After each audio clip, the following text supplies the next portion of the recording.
فإن تزوجا أختين في عقدتين ولا يدرى أيتهما أولى فرق بينه وبينها. یہ مسئلہ ذکر کرتے ہیں کہ کسی آدمی نے اگر دو بہنوں سے دو عقد میں نکاح، دو عقد میں نکاح کرنے کا مطلب یہی ہے کہ بھئی ایک سے آج کیا ایک سے کل کیا، یعنی دونوں میں فاصلہ ہے. کیونکہ اگر ایک ہی عقد ہو تب تو ایسی صورت میں کسی کا بھی نکاح صحیح. جیسے دو بہنوں کو خطاب کرتے ہوئے کہا کہ میں نے تم دونوں سے نکاح کیا اس طور پر کہ تم میں سے ہر ایک کا مہر 1,000 رہے گا، اور دونوں نے بیک وقت کہہ دیا کہ ہاں میں نے قبول کی، کسی کا نکاح نہیں ہے. اس لیے کہ یہاں پر جو حرام ہے وہ ایک ساتھ نکاح کرنا ہے، اور جب ایک ساتھ ہی نکاح دونوں سے کرنا چاہ رہا تو اب کوئی وجہ ترجیح تو ہے نہیں کہ یہ کہا جائے کہ اس کا ہوا اس کا نہیں ہوا، یا اس کا ہوا اس کا نہیں، کسی کا نہیں. ہاں اگر آگے پیچھے ہوا ہو تو جس کا پہلے ہے اس کا صحیح ہوگا، اور بعد والی کا کیا ہے، صحیح نہیں ہوگا. یہ تیسری صورت پیدا ہوتی ہے جس کو متن میں ذکر کیا کہ نکاح تو آگے پیچھے ہوا لیکن آدمی کو یاد نہیں ہے کہ کس سے پہلے ہوا اور کس سے بعد میں. زمانہ عقد معلوم نہیں کہ کون اس میں وہ ہے جس سے پہلے ہوا ہے اور کس سے کیا ہے بعد میں. کیا کیا جائے گا، کس کو مان لیا جائے کہ یہ پہلی ہے اس کا نکاح صحیح ہے اور دوسری اس کا نکاح صحیح. فرماتے ہیں کہ جب ایسا ہے تو حل اس کا یہی ہے کہ قاضی اس کے درمیان اور دونوں کے درمیان تفریق کر دے. قاضی اس کے درمیان اور ان دونوں کے درمیان تفریق کر دے گا، کسی کو بھی کیا ہے بیوی کی حیثیت سے نہیں رہنے دے گا. اب تفریق کے بعد جب عدت گزر جائے، عدت گزرنے کے بعد جس کو چاہے رکھنا تو رکھ سکتا ہے، جس کسی کو بھی رکھنا چاہے تو کیا ہے رکھ سکتا ہے. کیونکہ یہاں پر وجہ حرمت یہ نہیں ہے کہ کوئی دائمی طور پر ان میں حرام، بلکہ وجہ حرمت یہاں کیا ہے، جمع. وجہ حرمت کیا ہے، ایک ساتھ دونوں کو نکاح میں رکھنا ہے. لہذا جب تفریق ہو گئی اور تفریق کے بعد دونوں کی عدت بھی گزر گئی تو ان میں سے جس سے اب نکاح کرنا چاہے وہ کر سکے. تو صورت مسئلے کی فرض کی ہے. فرماتے ہیں ان تزوجا اختین فی عقدتین، اگر کسی آدمی نے نکاح کیا کن سے، دو بہنوں سے دو عقد. دو عقد کی قید اسی بنیاد پر لگائی کہ اگر ایک ہی عقد ہو تو نکاح بالیقین جو ہے دونوں کا باطل ہے. ایک عقد کیسے ہوگا، اسی طور پہ ہوگا کہ مثلا ایجاب ایک ساتھ کر دیا، قبول دونوں نے کیا، سمجھ بات ہے، یا ان دونوں نے ایجاب کیا ہو اور اس نے ایک ساتھ دونوں کو منظوری دے دی، سمجھ بات ہے. مثلا پہلی بہن نے کہا کہ میں نے تم سے نکاح کیا ہے نا، اس طور پر کہ 1,000 میرا مہر رہے گا. دوسری نے بھی کہا کہ میں نے تم سے نکاح کیا اور اس نے کہا کہ میں نے دونوں منظور کر دیا ہے کہ نہیں. تو اس میں یہ نہیں دیکھا جائے گا کہ صاحب اس نے پہلے کیا ہے اس نے بعد میں کیا، اس لیے کہ عقد تو ایجاب و قبول سے نہ تام ہوتا ہے. کس سے تام ہوتا ہے، ایجاب و قبول سے. اور جب قبول ایک ہی ساتھ ہے تو ایسی صورت میں یہ ہوا کہ وجود عقد یہ ایک ساتھ ہو رہا. بات سمجھ میں. خیر، اگر کسی آدمی نے دو بہنوں سے نکاح کیا دو عقد میں، ولا یدرا، اور جانا نہیں جاتا ہے، یا لا یدری، جانتا نہیں ہے. کیا نہیں جانتا ہے کہ ایتہما اولا، کہ ان دونوں میں سے پہلی کون ہے، پہلے کس سے نکاح ہو. فرماتے ہیں کہ فرقا بینہ و بینہما تفریق کر دی جائے گی اس کے درمیان، کس کے درمیان؟ شوہر کے درمیان اور ان دونوں بہنوں کے درمیان۔ یہ تفریق کون کرے گا؟ قاضی کرے گا۔ قاضی بطلان نکاح کا کیا ہے حکم دے دے گا۔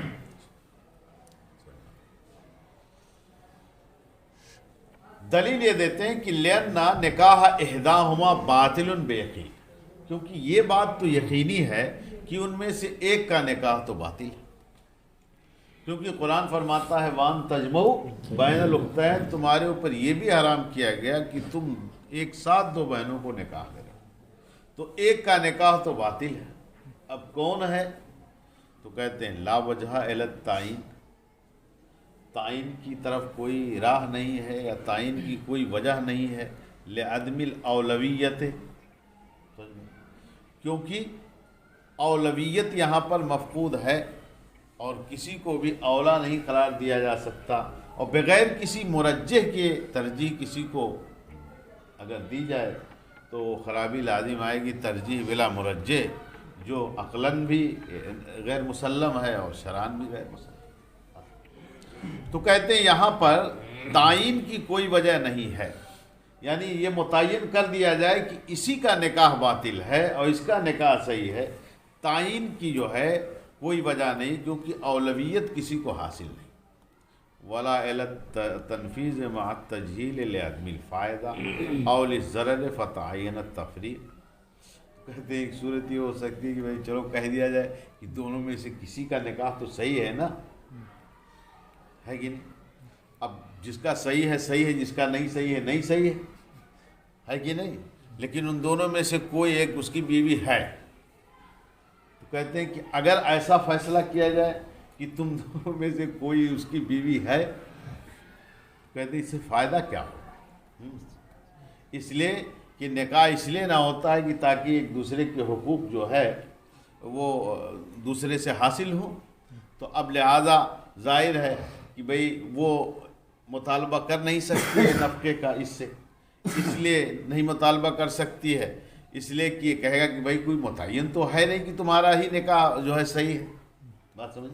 تو جو کوئی نفقے کا مطالبہ کرے گی تو ایسی صورت میں وہ یہ بہانہ کرے گا کہ تمہارا نکاح صحیح ہے، تو کچھ پتہ نہیں، سمجھ بات؟ کہتے ہیں کہ لا حاجت لا وجہ الی التعین، تعین کی طرف کوئی راہ نہیں، لعدم الاولویت، اولا کا مصدر جعلی ہے، کیا ہے یہ؟ مصدر جعلی، اولویت نہ ہونے کی وجہ سے، ولا الی التنفیذ مع التجہیل، اور اس کی طرف بھی کوئی راہ نہیں ہے کہ نکاح کو نافذ کر دیا جائے نہ جاننے کے ساتھ، یعنی یہ کہہ دیا جائے کہ بھئی چلو نکاح دونوں میں سے کسی ایک کا ہوا ہے، اب ہم متعین نہیں کر پا رہے ہیں کہ کس کا نکاح ہو، لیکن دونوں میں سے کسی ایک کا نکاح صحیح ہے، قاضی یہ فیصلہ کہتے ہیں نہیں کر سکتا، کیوں؟ لعدم الفائدہ، کیونکہ اس کا کوئی فائدہ نہیں ہے، اور اس طرح سے یہ ہوگا کہ بھئی نہ تو شوہر کو بیوی سے حقوق حاصل ہوں گے اور نہ ہی بیوی کو شوہر سے متعلق حقوق حاصل ہوں گے، یا بلفظ دیگر کہہ لو اول ضرر، یا اس لیے کہ ضرر بھی اٹھانا پڑے گا، کیونکہ عورتوں کا ضرر صاف متحقق ہے، کیونکہ بہرحال وہ ان کو نفقہ نہیں مل رہا ہے اور وہ حاصل کر نہیں سکتی، اس لیے نہیں حاصل کر سکتی کہ کوئی راہ نہیں، کہتے ہیں فتعین التفریق۔ تو جب دو راہ تھی، یا تو یہ ہے کہ متعین کر دیا جائے کہ کس کا نکاح صحیح ہے، سمجھ پائے، یا تو یہ ہے کہ بغیر متعین کیے ہی گول مول ایسے کہہ دیا جائے کہ دونوں میں سے ایک کا نکاح صحیح ہے، تو ان دونوں میں سے کسی ایک کی طرف کوئی راہ نہیں، تو اس لیے اب راستہ کون سا بچا؟ تفریق کا ہی، تو کہتے ہیں تفریق متعین ہے اور اس کے علاوہ اور کوئی حل اس مسئلے کا نہیں۔ تو کہیں کہیں اس طریقے سے بھی اہل علم جو ہے بات کرتے ہیں، جیسے خواجہ صاحب قبلہ علیہ رحمہ انتقال ہو گیا، خواجہ مظفر حسین صاحب، لیکن تو ایک دفعہ گفتگو میں ایسے ہی جو ہے کسی نے ان سے یہ کہا دوران بحث کہ خواجہ صاحب آپ جو کہہ رہے ہیں وہ بات صحیح نہیں ہے،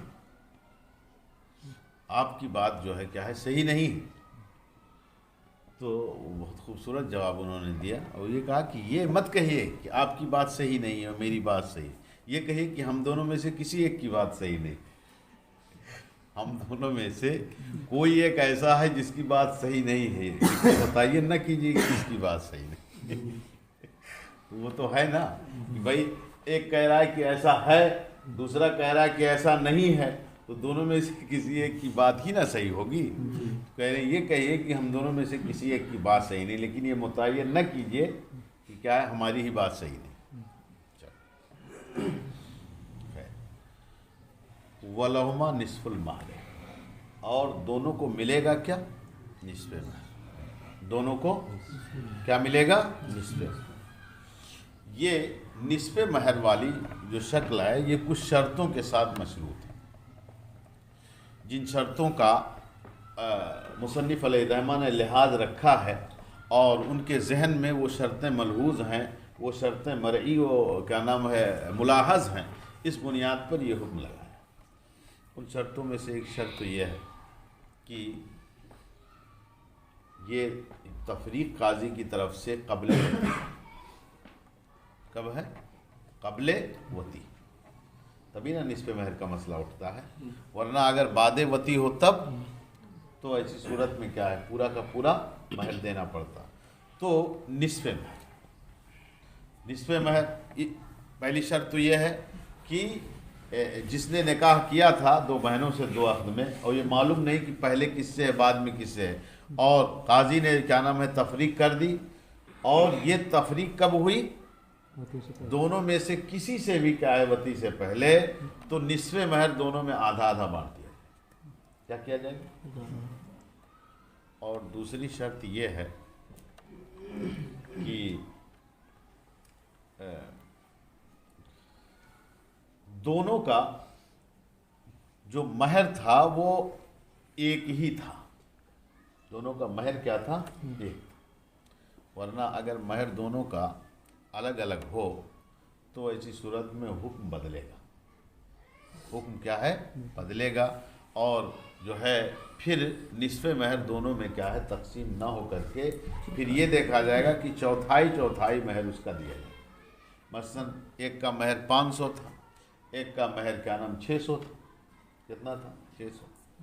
اب ظاہر سی بات ہے کہ یہاں پر 500 والی کو کیا ہے کتنا ملے گا؟ 250، اور 250 ہو جائے گا، نہیں 250 کیسے ہوگا؟ 125، 250 تو نصف ہو گیا پورا، 125 ملے گا، اور 600 والی کو کتنا ملے گا؟ 150۔ تو یہ سب شرطیں ہیں کیا کہ یہ تفریق جو ہے کب ہوئی ہے؟ قبل وطی ہوئی ہے، اور دونوں کا مہر کیا ہے مذکور تھا، اور مہر مذکور کیا ہے وہ برابر برابر تھا، تو اس بنیاد پر یہ حکم ہوگا کہ لہما نصف المہر، دونوں کے لیے کیا ہوگا؟ نصف مہر۔ اس پہ نمبر لگایا ہے نا، نمبر لگایا اس میں، دیکھ لو ذرا، پڑھ دیتا ہوں۔ لہما نصف المہر، شیخ حداد نے بعض شروح ہدایہ سے نقل کیا ہے کہ مسئلے کی وضع یہ اس صورت میں ہے جبکہ دونوں کا مہر کیا ہے برابر، کیا ہو برابر، یہ ملحوظ ہے۔ اما اذا تفاوتا، اگر متفاوت ہو فإنه یجب ربع کل واحد من، اگر متفاوت ہو تو ہر عورت کو کیا ملے گا؟ اس کے مہر کا چوتھائی ملے گا۔ سمجھ بات ہے؟ اب کہتے ہیں لم یتعرض به فی الکتاب، کتاب میں یہ مسئلہ کیوں نہیں ذکر کیا؟ تو کہتے ہیں لعدم تفاوت مہر الاختین عادتاً، کیونکہ عادتاً ہی ہوتا ہے کہ دو بہنوں کا مہر کیا ہے یکساں ہی ہوتا ہے، اور ظاہر مسئلہ اس صورت میں فرض کیا گیا ہے، مسئلے کی وضع اس صورت میں رکھی گئی ہے کہ دو بہنوں سے نکاح، اور ظاہر بہنوں کا نکاح عام طور پہ کیا، وہ بہنوں کا مہر عام طور پہ یکساں ہوتا ہے۔ دوسری بات کیا ہے آگے، کیا ہے؟ وقیل ان لہما نصف المہر ایا مہرن کانا اذا، کیا ہے؟ اذا تساول مہر، ہاں، ونصف اقل المہرین اذا تفاوتا فانہ ثابت بیقین۔ ایک قول اس میں یعنی قول ضعیف ہے کہ دونوں کو نصف مہر مل جائے گا، دونوں کو کیا ملے گا؟ ان کے مہر کا نصف مل جائے گا چاہے جو مہر ہو۔ بات سمجھ میں؟ اس لیے کہ جو ہے یہاں پر دونوں مہر مساوی ہیں، اور دو مہروں کے اقل کا نصف جب متفاوت ہو، ہاں، تو ایسی صورت میں یہی اس کا حل ہے اور یہی یقین کے ساتھ ثابت۔ فاضل عبد الغفور نے کہا ھذا اذا لم يدخل الزوج، دوسری شرط، یہ مسئلہ اس شرط کے ساتھ بھی مشروط ہے کہ شوہر نے دخول نہ کیا ہو، دخول، فاما اذا دخلا فإن دخل علیہما، اب اگر دخول کر لیا تو اگر کیا نام ہے دونوں سے دخول پا لیا گیا ہو تو اب مہر مثل و مہر مسمہ میں جو عقل ہوگا وہ کیا ہے لازم ہوگا، کیونکہ وہی بالیقین ثابت ہے۔ اور یہ اس لیے کہ موتوا جب منقوہ ہو اور اس کا کیا نام ہے مہر مسمہ نہ ہو تو یہی حکم ہوتا ہے۔ اچھا،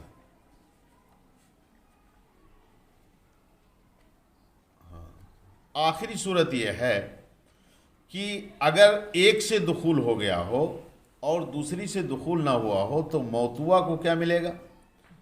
مہر مثل و مہر مسمہ میں سے جو کم ہے وہ ملے گا، اور دوسری کو مہر مسمہ کا ربع ملے گا۔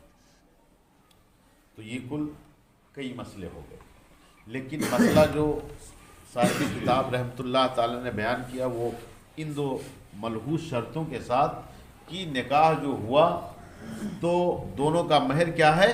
یکساں ہے، اور دونوں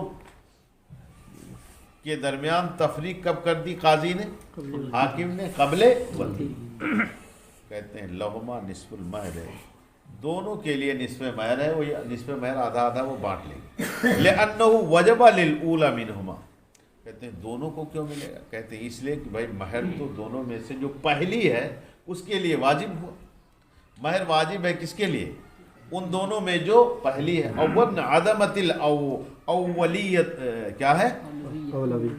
ہاں، ون عدمت الاولویت للجہل، اور اولویت جو ہے یہ ہو نہیں سکتی ہے کیونکہ جانا نہیں جا رہا ہے کہ ان میں اولا کون ہے۔ للجہل بال، کیا ہے؟ اولیت، یہ اولویت نہیں ہے، کیا ہے؟ ہاں، کیونکہ اولیت نامعلوم ہے، کسی کو اولا نہیں قرار دیا جا سکتا، کیوں؟ کیونکہ اول ہونا نامعلوم ہے۔ اگر اول ہونا معلوم ہوتا تو اول ہونا معلوم ہونا یہی کیا نام وجہ اولویت بن جاتا۔ تو فَيَنْصَرِفُ إِلَيْهِمْ، لہذا مہر دونوں کی طرف کیا ہے؟ پھرے گا، اور جب دونوں کی طرف پھرے گا تو جو نصف مہر ہے وہی نصف مہر آدھا آدھا کر کے دونوں میں تقسیم کر۔ ایک قول یہ ہے کہ لا بد من دعوی کل واحد منہما انہا الاولی اب اصطلاح لجہالت المستحقہ۔ ایک قول یہ ہے کہ ربع مہر ہی پانے کے لیے ضروری ہے کہ دونوں میں سے ہر ایک دعوے دار ہو کہ وہی اولا ہے۔ ایک قول اس بارے میں یہ ہے کہ مہر کی تقسیم کب ہوگی؟ نصف جو دیا جا رہا ہے اور نصف کو پھر آدھا آدھا کر دیا جا رہا ہے، یہ اس صورت میں ہوگی جبکہ ہر بہن اس بات کی دعوے دار ہو کہ انہا الاولی، وہی کیا ہے؟ پہلی ہے، اور اسی سے عقد پہلے ہوا، تب یہ ہوگا۔ ورنہ اگر یہ ہے کہ ایک مان رہی ہو کہ بھئی میرا بعد میں ہوا، پہلے اسی کا ہوا ہے، تو نصف مہر کی حقدار وہی ہے۔ تو یہ ایک قول۔ اب الاصطلاح، یا یہ ہے کہ دونوں آپس میں سمجھوتا کر لیں، دونوں آپس میں مصالحت کر لیں، سمجھ بات کہ بھئی ہم دونوں نصف نصف جو ہے کیا ہے بانٹے لے رہی ہیں، تو یا تو سمجھوتا ہو یا کم سے کم یہ ہے کہ دونوں میں سے ہر ایک دعوے دار ہو اور گواہ کسی کے پاس نہیں، تو دعویٰ دونوں میں سے ہر ایک کا ہے، ہر ایک کہہ رہی ہے کہ میرا ہی نکاح پہلے ہوا ہے اس لیے نصف مہر کا حق جو ہے مجھے حاصل ہے، دوسری بھی وہی بات کر رہی ہے۔ تو اس صورت میں کہتے ہیں کہ چونکہ معلوم ہے نہیں کہ پہلے کس کا نکاح ہوا، لہذا اس بنیاد پر جو نصف ہے بالیقین وہی آدھا آدھا دونوں میں تقسیم کر دیا، اور آدھا آدھا دونوں میں تقسیم کرنے کی ایک صورت یہ بھی ہے کہ دونوں اس پر کیا ہے مصالحت کریں۔ اصطلاح کا مطلب کیا ہے؟ مصالحت، لجہالت المستحقہ، کیونکہ مستحقہ یہاں کیا ہے؟ مجہول ہے، اصل حقدار ہے کون وہ نامعلوم ہے۔ اس بنیاد پر ایک قول یہ ہے کہ تقسیم نصف مہر اس وقت ہے جبکہ دونوں میں سے ہر ایک اس بات کی دعوے دار ہو کہ اسی کا نکاح پہلے ہوا ہے، یا دونوں اس پر سمجھوتا کریں، اور اگر یہ ہے کہ ان میں ایک ہی دعوے دار ہے تو جو دعوے دار ہے اسی کو نصف دے دیا جائے گا اس قول کے مطابق۔ بات ختم۔ ولا یجمع بین المرأۃ و عمتہا او خالتہا او ابنت اخیہا او ابنت اختہا لقولہ علیہ السلام. اور اسی طریقے پر جس طرح قرآن نے فرمایا کہ ان تجمعوا بین الاختین، اسی طریقے پر حدیث شریف کی روشنی میں کچھ اور ایسی عورتیں ہیں جن کو ایک ساتھ نکاح میں نہیں رکھا جا سکتا. کون کون؟ کہتے ہیں لا یجمع بین المرأۃ، کوئی بھی آدمی عورت اور اس کی پھوپھی کے درمیان، عورت اور اس کی خالہ کے درمیان، اور پھر ادھر سے یا تو چلو کہ اب ابنت اخیہا، عورت اور اس کے بھتیجی کے درمیان، عورت اور اس کی بھتیجی کے درمیان، اور عورت اور اس کی بھانجی کے درمیان، عورت اور اس کی بھانجی کے درمیان یہ جمع نہیں. تو بہرحال عورت اور اس کی پھوپھی یا عورت اس کی خالہ کے درمیان جمع کرنا یہ ہو بہو وہی حالت ہے کہ کیا نام عورت اور اس کی کیا نام ہے بھتیجی یا عورت اس کی بھانجی کو جمع، صورت وہی. لیکن اس اعتبار سے اس کو دو بنا دیا ہے کہ یہ دیکھا جائے کہ پہلے کس سے نکاح ہو، پہلے کس سے نکاح ہو. پہلے مثلا ایک عورت سے نکاح ہو، پھر اس کے بعد کس سے نکاح کر رہا ہے؟ اس کی پھوپھی سے. کس سے نکاح کر رہا ہے؟ تو یہ ہوا جمع بین المرأۃ و عمتہا. لیکن اگر یہی صورت یہ ہو کہ بھئی پہلے پھوپھی سے نکاح کیا اور اس کے بعد جو ہے اس کی بھتیجی سے نکاح کر رہا ہے، تو بات تو وہی ہو گئی نا. یہ کہو کہ لڑکی اور اس کی خالہ کے درمیان جمع نہ کرے، یا یہ کہو کہ خالہ اور اس کی بھانجی کے درمیان جمع نہ کرے، بات تو وہی. لیکن چونکہ حدیث شریف میں بھی اسی طرح سے بیان آیا، اور یہ کہ اس میں یہ دیکھا جاتا ہے کہ پہلے کس سے نکاح ہوا، بعد میں کس سے نکاح ہو رہا، اس اعتبار سے یہ تعبیریں ہیں. ورنہ حقیقت میں اگر مسئلہ جو ہے منطبق کیا جائے گا تو مسئلہ الگ نہیں ہوگا. جو صورت جمع بین المرأۃ و عمتہا کی ہے وہی صورت جمع بین المرأۃ و ابنت اخیہا کی ہے. جو صورت جمع بین المرأۃ و خالتہا کی ہے وہی صورت جمع بین المرأۃ و ابنت اختہا کی.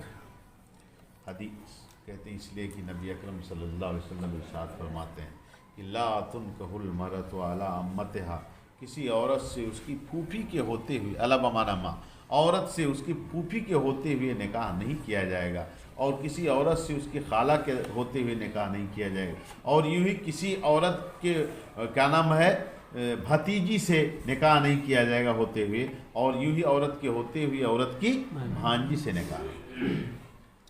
اب ایک اعتراض ہوتا ہے کہ بھئی قرآن پاک میں تو بیان ہوا صرف ان تجمعوا بین الاختین کا، اور پھر اس کے بعد جو ہے محرمات کا ذکر کرنے کے بعد صاف ارشاد ہو گیا کہ وہ احل لکم ما وراء ذالکم، یہ فہرست ہے ان عورتوں کی جن سے تم نکاح نہیں کر سکتے ہو، اور اس فہرست کے علاوہ جتنی عورتیں ہیں دنیا جہان کی ان میں تم جس سے چاہو نکاح کر سکتے ہو تمہارے لیے.